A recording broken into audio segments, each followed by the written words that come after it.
कुछ मधुर पल, मधुरिम मधुरिम स्पंदन है। यहाँ उपस्थित हर जन को अर्पित मेरा अभिनंदन है, अर्पित मेरा अभिनंदन है। मिलेट्स रेसिपी एवं उपभोक्ता जागरूकता कार्यक्रम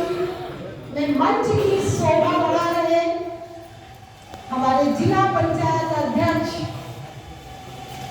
माननीय घनश्याम मिश्र जी, कार्यक्रम की अध्यक्षता कर रहे सीआरओ सर और मंच की शोभा बढ़ा रहे कृषि वैज्ञानिकगण, कृषि विभाग के अधिकारीगण। मेरी आवाज जहां तक पहुंच रही है, जो मुझे सामने दिखाई दे रहे हैं, हमारे भारत के कर्णधार, हमारे भारतवर्ष को विकसित राष्ट्र की श्रेणी में खड़ा करने के लिए सबसे अधिक मेहनत करने वाले, हमारे भारत के भविष्य, हमारे सभी यहाँ उपस्थित सम्मानित कृषक भाई और बहनों, इस मंच से मैं आप सभी का हार्दिक अभिनंदन, वंदन और सभी का यहाँ से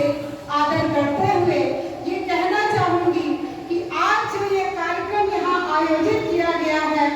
मिलेट्स को कैसे घर घर तक पहुँचाया जाए।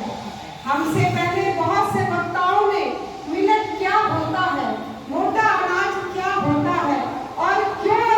इसके पोषक तत्वों के प्रति आज दुनिया आकृष्ट हो रही है, क्यों हमें स्वस्थ रहने के लिए मिलेट्स की ओर जाने ने बताया। मैं अधिक समय न लेकर, क्योंकि बहुत से यहाँ पर वक्ता है हमारे भी, सभी की बातों को सुनकर आपको आत्मसात करना है और भारत को विकसित राष्ट्र की श्रेणी में खड़ा करने में सबसे बड़ी भागीदारी आपकी ही है। मैं जहाँ भी जाती हूँ, जहाँ मुझे कोई कृषक, कोई किसान भाई या बहन मिलता है, तो मुझे यही लगता है कि पूरे समाज को भोजन देने वाला ये मसीहा है। जो हम अपने एसी के कमरों से दोपहर में नहीं निकलते हैं गर्मियों में, अब हमारे किसान भाई खेतों में स्ट्रगल कर रहे होते हैं कि कहीं हमारे जो भी हमने उगाया है उसको कोई क्षति किसी भी जानवर से ना हो, कोई कीटाणु ना लगे, इन्फेक्शन ना हो, हमारी पैदावार अच्छी हो, भारत को हम आर्थिक दृष्टि से मजबूत कर सकें, आत्मनिर्भर कर सकें। तो आपका महत्व, सबसे बड़ा महत्व है जिस दिन हमारे कृषक भाई मोटे अनाज को आत्मसात कर लेंगे, जिस तरह गन्ना और गेहूं चावल के पैदावार के लिए आप प्रयास करते हैं, काम करते हैं, जिस दिन आपने बीड़ा उठा लिया कि हम अपने खेतों में मोटे अनाज को स्थान देंगे, बाहर दूर से कहीं हमारे जो उपभोक्ता हैं वो इसे न खरीदें, गोंडा में ही हम उपजाएं, क्योंकि हमसे कुछ वक्ताओं ने आपको बताया होगा, क्योंकि मैं भी वनस्पति विज्ञान विभाग की हेड हूँ एलबीएस पीजी कॉलेज में, मेरा विषय भी बॉटनी है। एग्रीकल्चर प्लांट्स का एक पार्ट है जो हमारे न्यूट्रिशन का काम करते हैं, भरण पोषण का काम करते हैं, उन पौधों को हम पढ़ते हैं एग्रीकल्चर में। और बॉटनी एक ऐसा विषय होता है जहां हम पूरी दुनिया के सभी प्रकार के पौधों की स्टडी करते हैं। तो हम भी आपसे कहीं ना कहीं कनेक्टेड हैं और इसीलिए ये दर्द है मुझे कि मैंने कहा लोग एसी के कमरे में सोते हैं और किसान मेहनत करता है। तो मैं बड़े सम्मान के साथ ये कहना चाहती हूँ आपके लिए कि सबसे अधिक सुविधाएं गवर्नमेंट को, सबसे ज्यादा ध्यान किसानों की समस्याओं पर देना चाहिए। हर एक किसान आत्मनिर्भर बने। जिसने ये बहुत से वक्ताओं ने कहा होगा, आपने सुना होगा कि भारत की आत्मा गांव में बसती है, भारत गांव का देश है और गांव में किसान होते हैं। जिस दिन हमारा गांव आत्मनिर्भर हो जाएगा, हमारा हर एक किसान आत्मनिर्भर हो जाएगा, तो वह दिन दूर नहीं कि हम 5वीं अर्थव्यवस्था से 3री अर्थव्यवस्था की ओर बढ़ रहे हैं। मुझे लगता है जिस दिन भारत का एक एक किसान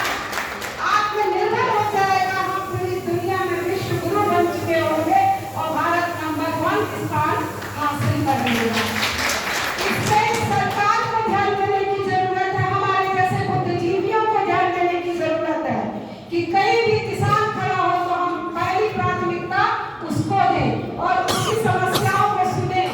उसके साथ कदम से कदम बढ़ाकर चले। हमारे भारत की जो जलवायु है वह परिवर्तनशील है, मानसून पर डिपेंड करती है। हमने बहुत अच्छी फसल बोई है, लेकिन पता चला कि मानसून ने हमारा साथ नहीं दिया और पैदावार घट गई। ऐसे में हमारे कृषि विभाग से जुड़े हुए अधिकारियों का और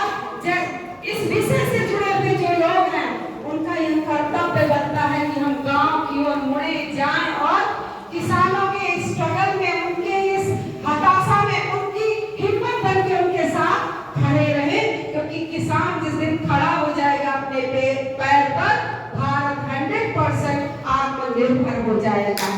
मिलेट की बात अगर कही गई है तो थोड़ा सा मिलेट में जरूर बोलूंगी, क्योंकि मैंने कुछ ही वक्ताओं को सुना जिन्होंने न्यूट्रिशनल वैल्यू बताया कि इसमें बहुत से इसका न्यूट्रिशनल वैल्यू बहुत हाई है, क्योंकि इसमें मिनरल पाया जाता है, इसमें विटामिन पाए जाते हैं, विटामिन बी और विटामिन सी और विटामिन के, ये इसमें पाया जाता है, आयरन पाया जाता है, जिंक, ये सारी बातें आपको बताई गई। हम आपको आपकी भाषा में समझाना चाहते हैं कि मिलेट जिसको हमारा समाज हजारों साल से उपयोग में ले रहा था, प्राचीन काल में अनाज प्रमुखता के साथ बोए जाते थे और घर घर में मोटे अनाज खाए जाते थे। बस 60 से 70 के दशक में आपको भी पता होगा अकाल आया और एक गेहूं के दाने को भारत तरस रहा था। अमेरिका से लाल गेहूं मंगाया गया था जो चमड़े की तरह खिंच जाता था, जो अपने जानवरों को वो देते थे। हमारे भारत की भूख को मिटाने के लिए वहां से ऐसा अनाज भेजा गया था। स्वामीनाथन ने एक बीड़ा उठाया और हरित क्रांति कर दी, और हरित क्रांति का परिणाम है कि हम गेहूं में आयात नहीं निर्यात करते हैं, इतने आगे बढ़ते हैं। इतनी वैरायटी हमने डेवलप कर ली, चाहे वो बायोटेक्नोलॉजी के बल पर डेवलप किया, चाहे प्लांट ब्रीडिंग के बल पर डेवलप किया, लेकिन हजारों वैरायटी विभिन्न फसलों की हमने डेवलप कर ली है, लेकिन कहां पीछे रह गए। हम जब से सभ्य हुए थे, साइंस कहता है इवोल्यूशन हुआ, धीरे धीरे हम सभ्य हुए और आज इस रूप में हम हैं। तो जो हमने वाइल्ड प्लांट को यूज किया था, जिसे आपकी भाषा में हम कह सकते हैं देसी अनाज, देसी बीज, अगर ये खत्म हो गया दुनिया से तो जान लीजिए हाइब्रिड में स्टेबिलिटी नहीं है। आप जो गेहूं बोते हैं उसको आप पुनः बीज के रूप में उपयोग नहीं करते हैं, क्योंकि उसके जो जेनेटिक कैरेक्टर है वो स्टेबल नहीं है। हमको वाइल्ड प्लांट की ओर, जंगली पौधों की ओर लौटना होगा, जिन पौधों ने लाखों साल के परिवर्तन को, जलवायु परिवर्तन को सहते सहते हर विपरीत परिस्थिति से लड़ने की क्षमता जिन पौधों में होती है, और वो पौधे हमारे मोटे अनाज जो हमारे समाज का अंग था, हमारे घर का अंग था, हमारी रसोई की शोभा थी। किंतु आज हमारी रसोई से ये गायब हो गए, विलुप्त हो गए, और इसीलिए नर्सिंग होम खुलते चले जा रहे हैं। क्योंकि गेहूं और चावल खा के अगर हम सोचते हैं कि हम स्वस्थ रहेंगे, तो भाई और बहनों बताना चाहूंगी, हम जो कुछ भी खाते हैं, रामदेव बाबा कहते हैं कि रोटी खाना तो 32 बार चबाइए और चबा के तब अंदर ले जाइए, उसके पीछे भी विज्ञान छिपा है। जब हम 32 बार 33 बार मुंह चलाएंगे तो हमारा लार में टाइलिन है, वो हमारे कार्बोहाइड्रेट को सरल करना शुरू करता है, यानी स्टार्च से ग्लूकोज में बदलने लगता है। आज ही घर जाके सभी लोग एक एक कौर रोटी बिना सब्जी या किसी मिठाई के केवल रोटी मुंह में डालिए और उसको 30-32 बार चबा लीजिए। आप देखिएगा आपको धीरे धीरे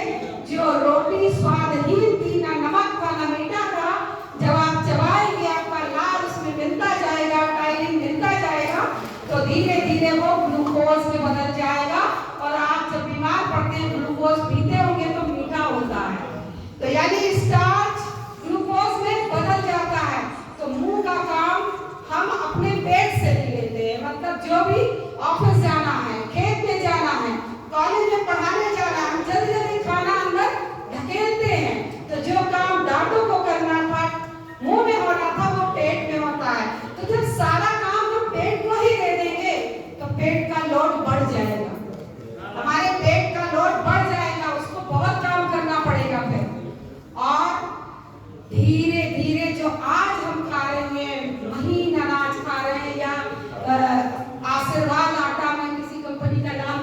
जाती थी, मुंह से निकल गया मेरे, मतलब बहुत मैदा जैसा कुछ खाते हैं हम, तो जान लीजिए धीरे धीरे धीरे धीरे हम रोग की ओर बढ़ जाते हैं। क्योंकि हमारी जो आंख है, हमारी आंख बहुत लंबी है, और जो भी आमाशय में धीरे धीरे जब बसता है, मोटा अनाज ही आपको समझा रहा है, ये आंख है हमारी, आंख में एक क्रिया चलती है, ऐसे ऐसे होता है, इसको कहते हैं पेरिस्टल्टिक मूवमेंट। तो पेरिस्टल्टिक मूवमेंट जब तक हमारा सही रहता है, हमको कोई रोग नहीं घेरता, और जब पेरिस्टल्टिक मूवमेंट हमारा ये ऐसे ऐसे होना कम हो जाता है, तो कब्जियत की शिकायत शुरू हो जाती है और पेट खराब होने लगता है। डाइजेशन ही पहला सिंबल है बीमारी का, चाहे वो ब्लड प्रेशर हो, चाहे वो शुगर हो, चाहे हार्ट की डिजीज हो, चाहे ब्रेन की डिजीज हो। तो मैं सभी से यह आग्रह करती हूँ, मोटे अनाज में फाइबर की मात्रा ज्यादा है, और यह फाइबर क्या काम करता है, हमारी आंत को सक्रिय बना देता है, हमारे पाचन सिस्टम को तेज कर देता है। अगर आपका पाचन सही है तो विश्वास कीजिए दुनिया की कोई ताकत आपको बीमार नहीं कर सकती है। जो मोटा अनाज हमारे किचन में था वो विलुप्त हो गया, और हम केवल चावल और गेहूं पर आ गए हैं, इसीलिए आज हम बीमार होते हैं। आपके बगल ही पड़ोसी देश के रूप में भूटान है, नाम सुना होगा आपने, भोग नहीं किया जाता, वहां गेम के लिए ज्यादा बजट, और फील्ड में जाइए, एक्सरसाइज कीजिए, पॉल्यूशन फ्री है, कार्बन फुट प्रिंटिंग में सबसे निग्लेजेबल है, रिड्यूस कर दिया उसने। तो सीखिए, चाहे वो छोटा ही देश क्यों ना हो, लेकिन अपनी प्रकृति के साथ खिलवाड़ नहीं करता है, और एक संदेश देता है अपने नागरिकों को कि फील्ड में जाओ, हरित रखो, पर्यावरण के प्रति संवेदनशील बनो, तो तुम बीमार नहीं होगे। मैं इस मंच के माध्यम से आप सभी का बहुत सम्मान करते हुए एक बात और कहूंगी कि ये आप अपने जहन में बिठा लीजिए, शिक्षक होने के नाते ऐसा कहकर जाऊंगी, कहा जाता है शिक्षक राष्ट्र का निर्माता होता है। शिक्षक, चाहे अफ्रीका के यूनिवर्सिटी के बाहर लिखा है, किसी भी राष्ट्र को अगर ध्वस्त करना है तो किसी बम को गिराने की जरूरत नहीं है, बस वहां की शिक्षा व्यवस्था को ध्वस्त कर दीजिए, पढ़ाई लिखाई को ध्वस्त कर दीजिए, अपने आप राष्ट्र ध्वस्त हो जाएगा। तो एक शिक्षक होने के नाते अपने दायित्व को समझते हुए मैं आप सभी से एक आग्रह करती हूँ, और आग्रह मेरा यह है कि मैं बॉटनी डिपार्टमेंट की से हूँ, बॉटनी से हूँ, वनस्पति विज्ञान से हूँ, तो वनस्पति विज्ञान की भाषा में आपको बताना चाहूंगी कि ये प्रकृति कहती है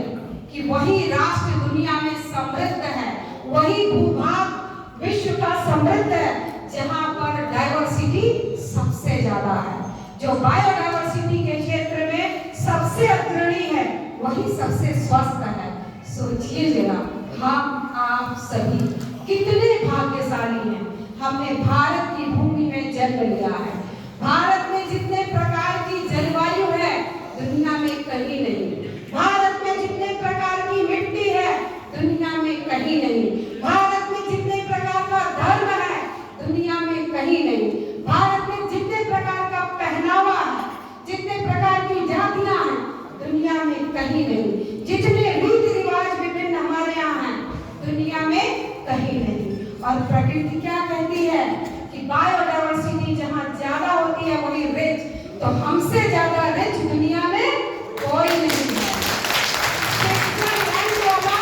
ये नहीं जानता है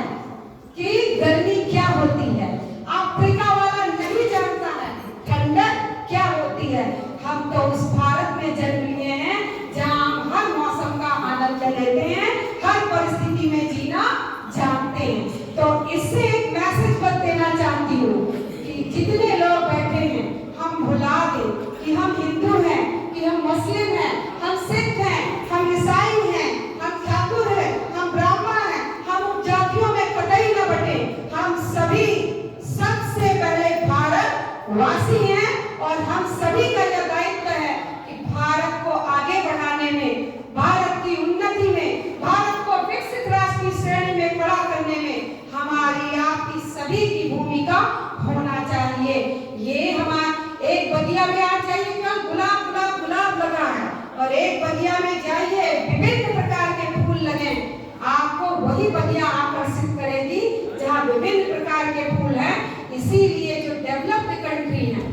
जो आगे है, कोई किसी को आगे बढ़ता नहीं देख पाता है। भारत को इसीलिए लोग लड़वाते हैं, बाहर की ताकत हमको प्रमोट करती है कुछ लोगों को कि लड़ो आपस में और आगे मत बढ़ो। तो सोच लीजिए, हम नहीं लड़ेंगे, हम आगे बढ़ेंगे और भारत को विश्व गुरु बनाएंगे। और इन्हीं शब्दों के साथ अपनी वाणी को विराम देते हुए कहना चाहूंगी,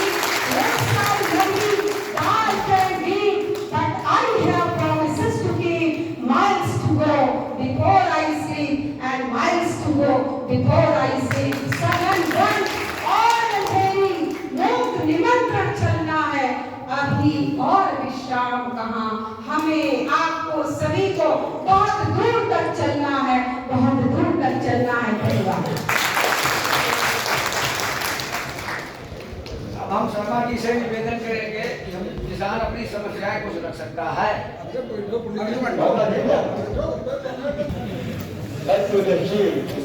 और कोई तो उधर से तो आने को तो अभिनंदन करते हैं, आपने मेरा तक दिखाया। आप कैसे कुछ के लिए हम आपको आभार व्यक्त करते हैं और धन्यवाद व्यक्त करते हैं। डॉक्टर साहब हमारे भी हमारे ऊपर किसी मान्य अध्यक्ष जी हैं, लेकिन मैं उससे पहले हमारे शहर साहब मुख्य अधिकारी महोदय महोदय आज अपने आशीर्वादों से हमें विकास करने की बात है।